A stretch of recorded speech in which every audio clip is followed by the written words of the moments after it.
తెలంగాణలో ఎల్నినో ప్రభావం స్పష్టంగా కనిపిస్తుంది. వర్షాలు లేక ఈసారి లక్షలాది ఎకరాలు బీడు భూములుగా మారిపోనున్నాయి. ఎల్నినో ఎఫెక్టుతో రిజర్వాయర్లు, ప్రాజెక్టులు, కాలువల కింద పొలాలన్నీ బీళ్లుగా కనిపిస్తున్నాయి. నిరుటి ఖరీఫ్తో పోలిస్తే వరి సాగు ఏకంగా 32 లక్షల ఎకరాలకు పైగా తగ్గిందని వ్యవసాయ శాఖ అంచనా వేసింది. ఇక ప్రత్యామ్నాయ పంటల కోసం వ్యవసాయ శాఖ చేస్తున్న ప్రయత్నాలను రైతులు పట్టించుకోవడం లేదని సమాచారం. వచ్చే ఆగస్టు 15 వరకు వరి సాగు చేసుకునే అవకాశం ఉందనే కారణంగా రైతులు వేచి చూసే ధోరణిలో ఉన్నారు. సమయం దగ్గర పడుతున్న కొద్దీ అన్నదాతల్లో సాగుపై ఆందోళన పెరుగుతుంది.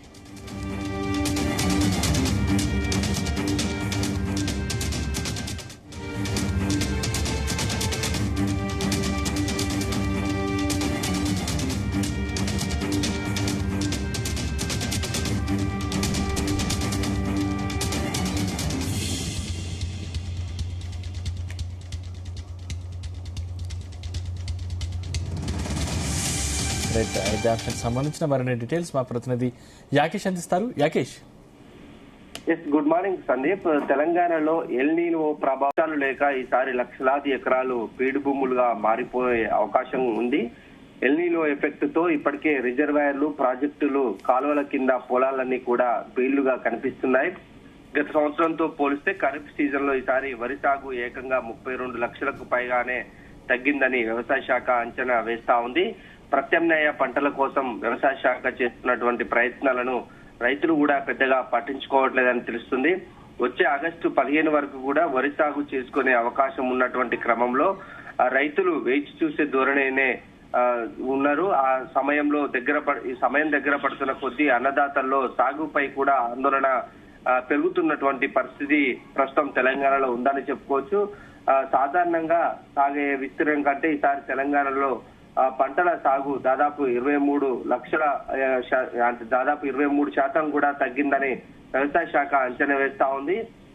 ఇందులో వరి సాగేటువంటి 30 లక్షల ఎకరాలు బీళ్లు భూములు కానున్నాయన్నట్టు కూడా వ్యవసాయ శాఖ అంచనా వేస్తా ఉంది. అయితే ప్రత్యామ్నాయ పంటలు వేసేందుకు అటు వ్యవసాయ శాఖ ప్రణాళికలు సిద్ధం చేసిన ఇతర ప్రాంతాల్లో వరి సాగు చేసుకునే రైతులు, కౌలు రైతులు ముందుకు రావడం లేదని చెప్తా ఉంది. వ్యవసాయ శాఖ అంచనా ప్రకారం రాష్ట్రంలో సాధారణ సాగు విస్తీర్ణం 1,32,38,000 ఎకరాలు ఉండగా గత సంవత్సరం ఇది 1,39,28,000 ఎకరాలకు చేరింది. అయితే ఈసారి పంటల ప్రధాన పంటలైనటువంటి సాగు కేవలం 1,07,08,000 ఎకరాల్లోనే సాగవుతుందని వ్యవసాయ శాఖ అంచనా వేస్తా ఉంది. అయితే మిగిలినటువంటి 32,20,000 ఎకరాల్లో వరి, మొక్కజొన్న, పత్తి వంటి పంటల సాగుకు అవసరమైనటువంటి నీరు దొరికే పరిస్థితి అయితే ప్రస్తుతం లేదు. దీంతో సుమారు 32 లక్షల ఎకరాల్లో వరి సాగు ఉంటుందని ప్రభుత్వం భావిస్తూ ఆ ప్రత్యామ్నాయ పంటల సాగుకు రైతులను ప్రోత్సహించే దిశగా కూడా అడుగులు వేస్తా ఉంది. అయితే ఇప్పటికే పత్తి, మొక్కజొన్న, కంది, సోయాబీన్ వంటి పంటలు వేసే సమయం దాటిపోయింది.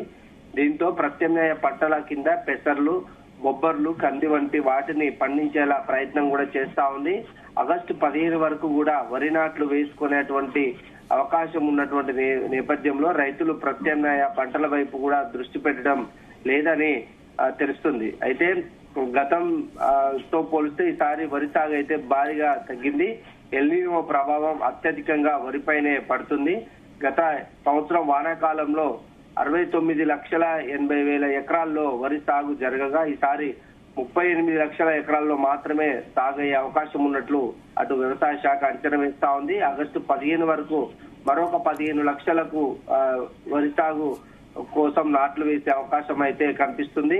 అలాగే గత సంవత్సరం 50 లక్షల ఎకరాల్లో సాగైనటువంటి పత్తి ఈసారి 45 లక్షల ఎకరాలకే పరిమితం అయింది. మొక్కజొన్న కూడా అదే పరిస్థితి ఉంది.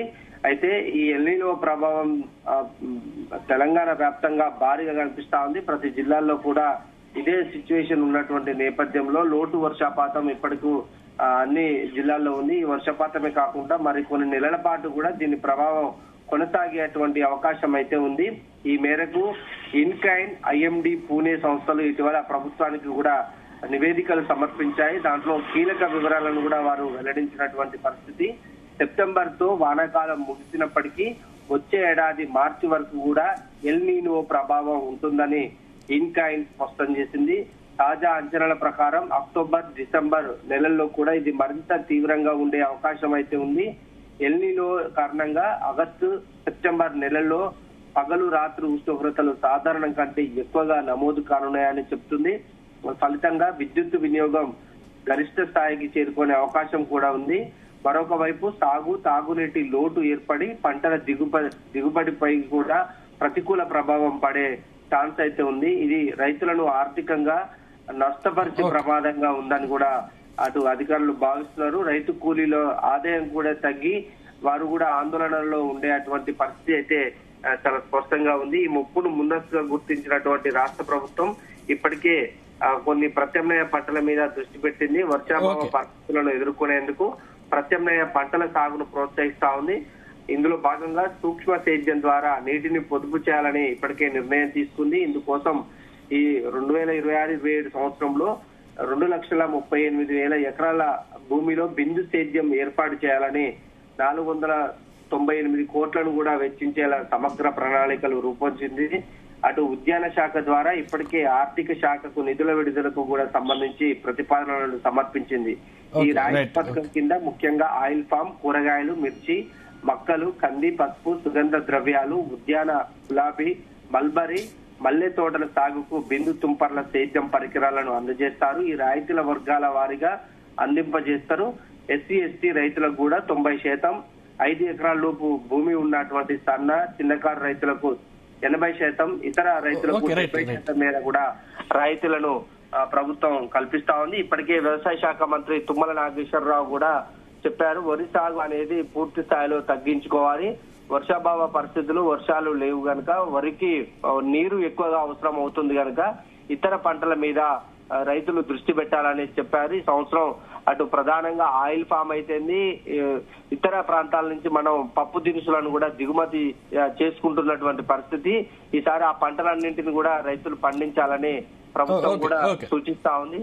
అయితే ముఖ్యంగా ఈ ఇతర ప్రత్యామ్నాయ పంటలు వేసుకుంటే రైతులకు కోతుల సమస్య చాలా తీవ్రంగా ఉందని చెప్పుకోవచ్చు. అందుకనే ఎక్కువగా కూడా వర్షాలు లేకుండా ఇంకా వర్షాలు వస్తాయని భావిస్తున్నటువంటి రైతులు వరి సాగు మీదనే ప్రధానంగా దృష్టి పెట్టారని చెప్పుకోవచ్చు.